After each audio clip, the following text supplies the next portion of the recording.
eccessiva produzione di latte e il calo di consumi. Fino a poco tempo fa quello che succedeva in Nuova Zelanda non interessava a nessuno. Oggi interessa in maniera principale l'Europa. C'è una nuova classe dirigente, dai, che se la sta mettendo tutta.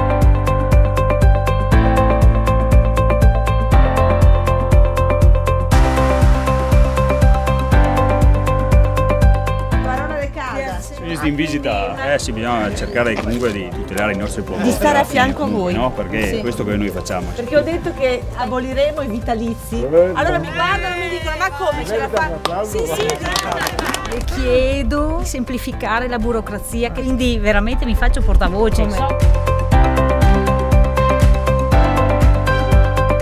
Cioè il vitalizio verrà ricalcolato sulla base del sistema contributivo e non sulla base del sistema retributivo.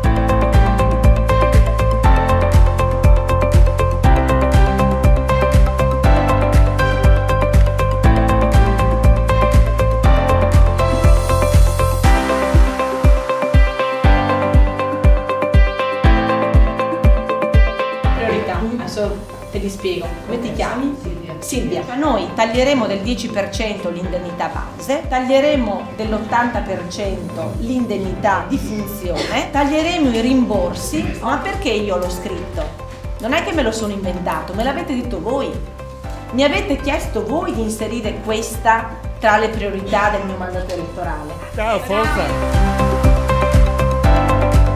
Allora, Sindaco, intanto grazie di essere qua. Il tema della trasparenza nelle opere pubbliche, il tema della trasparenza anche nei costi che la Regione affronta ogni giorno, il grande tema Open Cantieri, quindi un cittadino si connette in questo sito e può verificare passo passo la realizzazione di un'opera. Certo, io so che tagliando, diciamo, i costi della politica scontento qualcuno, ma io devo combattere, devo avere coraggio, devo pestare i piedi a qualcuno, perché sennò la politica non fa il suo mestiere.